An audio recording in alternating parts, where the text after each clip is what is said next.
nous a conduire pour lui permettre de réaliser, de voir comment réaliser au mieux les missions de surveillance et d'intervention de la maritime, de contre-terrorisme, la défaite, trop confiée.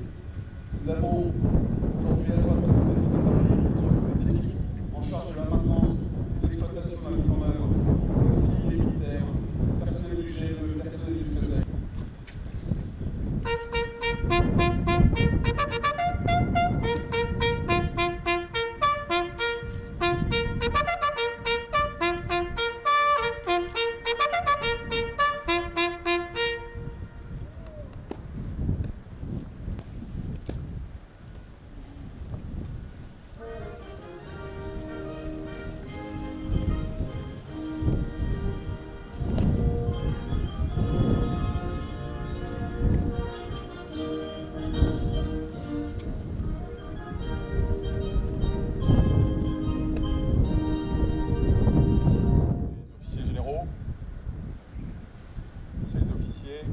Mesdames et messieurs les officiers, officiers mariniers, fertimettes et matelots, mesdames et messieurs les personnels civils de la défense, mesdames et messieurs.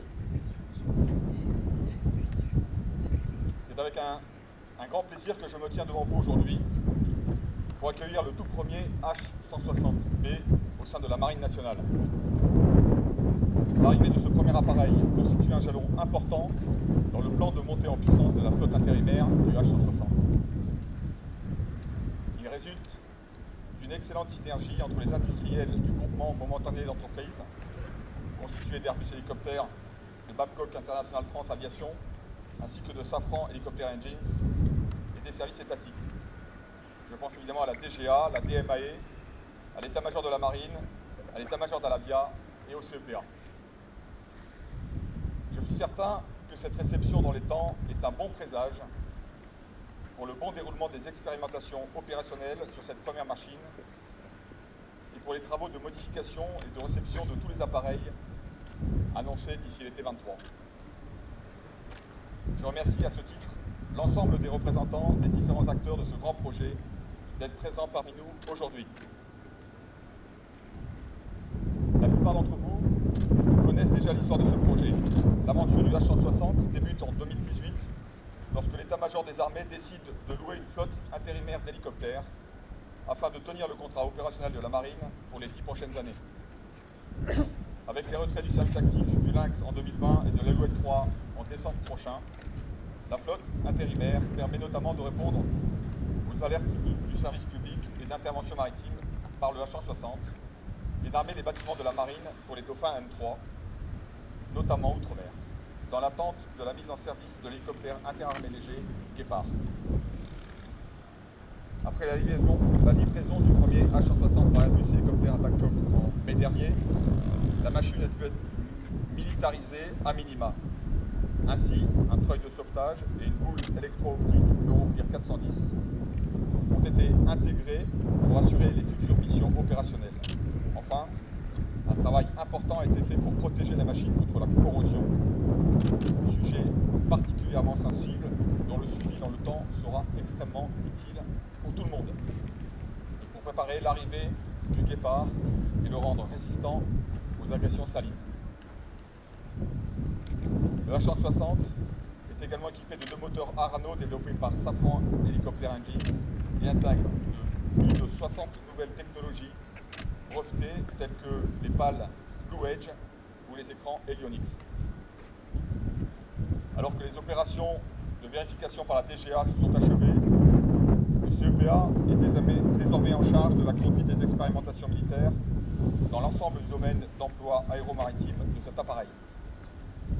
Cette réception permet donc de débuter l'écriture d'une nouvelle page pour la composante hélicoptère de l'aéronautique navale, alors que celle des iconiques Alouette 3 se fermera d'ici quelques mois, après avoir rendu des services exceptionnels pendant près de 60 ans. En allégeant la charge opérationnelle qui pèse sur les autres flottilles, la 32F permettra aux Caïmans marines et aux Panthères de se consacrer pleinement aux missions de combat qui leur sont dédiées. Je sais pouvoir compter sur l'engagement et le professionnalisme de tous les acteurs, CEPA 10S, Airbus Hélicoptère, Babcock, Safran Helicopter Engines, pour libérer le potentiel machine et réaliser les programmes d'expérimentation à distinguer tout particulièrement les équipes de maintenance civile et militaire que nous voyons rassemblées côte à côte aujourd'hui. La cérémonie qui nous unit est à l'image des objectifs ambitieux qui se présentent devant nous. C'est bien tous ensemble, unis et tournés vers le même objectif, que nous assurerons le succès des missions du H160 et préparerons l'avenir du Guépard. Merci.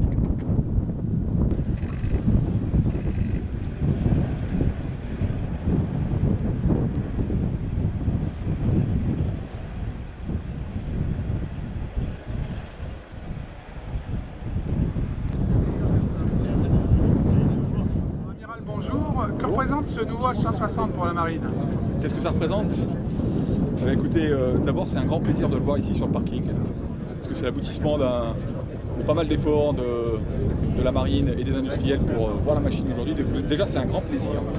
Ensuite c'est quand même aussi le début d'une nouvelle capacité, une capacité qui va aider l'aéronaval dans sa flotte intérimaire à attendre l'arrivée du Guépard à la fin des années 2030, au début des années 2030 pour les premières livraisons. Donc c'est une nouvelle capacité hélicoptère qui va remplacer l'Alouette 3, cet hélico mythique qui va bientôt arrêter son service actif.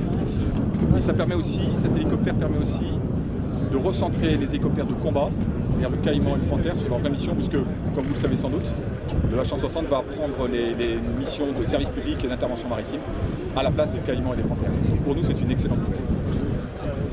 Alors l'Alouette 3, vous en parlez, ça faisait combien d'années qu'elle était dans la marine?